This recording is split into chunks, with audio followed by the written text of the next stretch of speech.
এই জন্য আমার মুসলমান বিন্দু ভাইরা, সর্বপ্রথম সৎ পথে আপনাকে খরচ করতে হবে। আর সব খরচের বড় খরচ হচ্ছে দিন প্রতিষ্ঠা।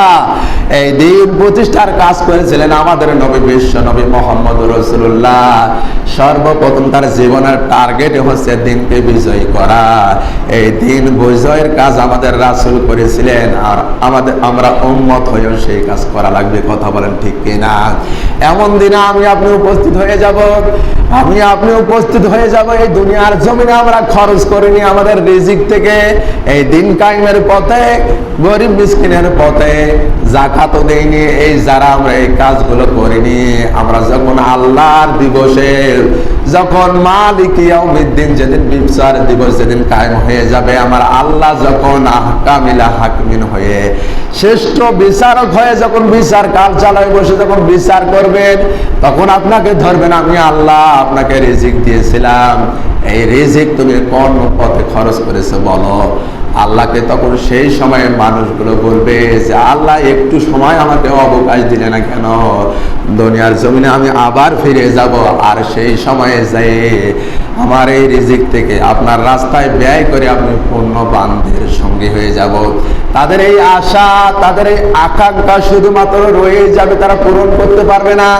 ওই দিন যখন আল্লাহর সম্মুখে আপনি একত্রিত হয়ে যাবেন, আপনি আর ফিরে আসতে পারবেন না।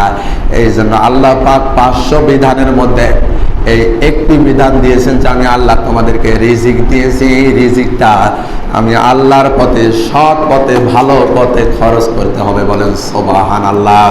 আমার মুসলমান বিন্দু ভাইরা, এখনো যারা আমরা ঘুমের মধ্যে রয়েছি, অর্থ আছে, টাকা আছে, পয়সা আছে, আল্লাহর রিজিক অবশ্যই আমরা খাচ্ছি পড়ছি, কিন্তু এমনও মানুষ আছে আমরা ইসলামের পথে খরচ করি না, কিন্তু বিপথে, অন্যায় পথে হাজার হাজার টাকা আমরা খরচ করছি। কথা বলেন ঠিক কিনা?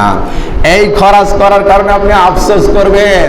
আপনি সূরা মুনাফিকুনের 10 নম্বর আয়াতের মধ্যে দেখেন আল্লাহ পাক কি ঘোষণা দিলেন, ওয়ানফিকু মিম্মা রাযাকনাকুম মিন ক্বাবলি আন ইয়াতিয়া আহাদাকুমুল মাউতু ফায়াকুলা রাব্বি লাউলা আখখারতানি ইলা আযালিন করিব ফাআসাদ্দাকা ওয়া আকুম মিনাস সালিহিন।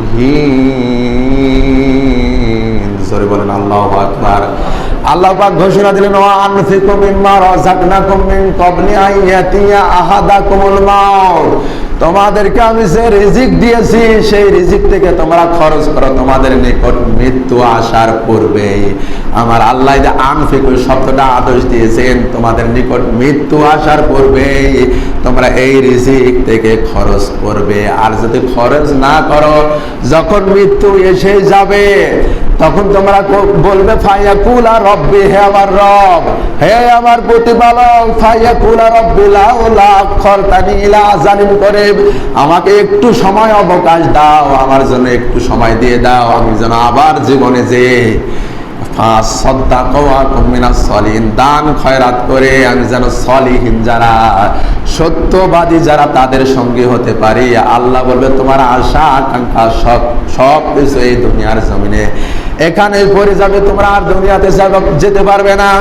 এই জন্য 5টা দুনিয়ার মধ্যে আমরা এখন যে দুনিয়ায় আছি, এটা হচ্ছে আমাদের জন্য ইম্পর্টেন্ট দুনিয়া। সর্বপ্রথম যে দুনিয়াতে ছিলাম এটা হচ্ছে রুহের জগৎ, তারপরে যে দুনিয়াতে ছিলাম এটা হচ্ছে মায়ের পেটের জগতে ছিলাম।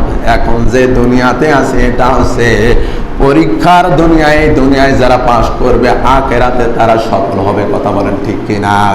এরপরে যে জগৎ আসবে এটা হচ্ছে কবরের জগৎ। আপনার এই জগতে যদি আপনি ভালো কিছু না করতে পারেন, কবরের জগতে আপনি যাওয়ার সঙ্গে সঙ্গে কবরের মধ্যে আপনার আযাব শুরু হয়ে যাবে। কথা বলেন ঠিক কিনা? আপনার অর্থ করি, টাকা পয়সা, আপনার বন্ধু বান্ধব, আপনার বিশাল অট্টালিকা, সব কিছু পড়ে রবে। আপনি কবরে যখন যাবেন 3.5 হাত মাটির নিচে, তখন আপনার কোনো কিছুই থাকবে না। কবর আপনাকে এমন ভাবে চাপা দিবে, আপনার হাড় ভেঙে এ পাকের হাড় ওই পাকে যাবে। কথা বলেন ঠিক কিনা? 5 নম্বর দুনিয়াটা হচ্ছে আখিরাতের জীবন। কথা বলেন ঠিক কিনা? এই আখিরাতের জীবনটা হচ্ছে ফলাফলের জীবন।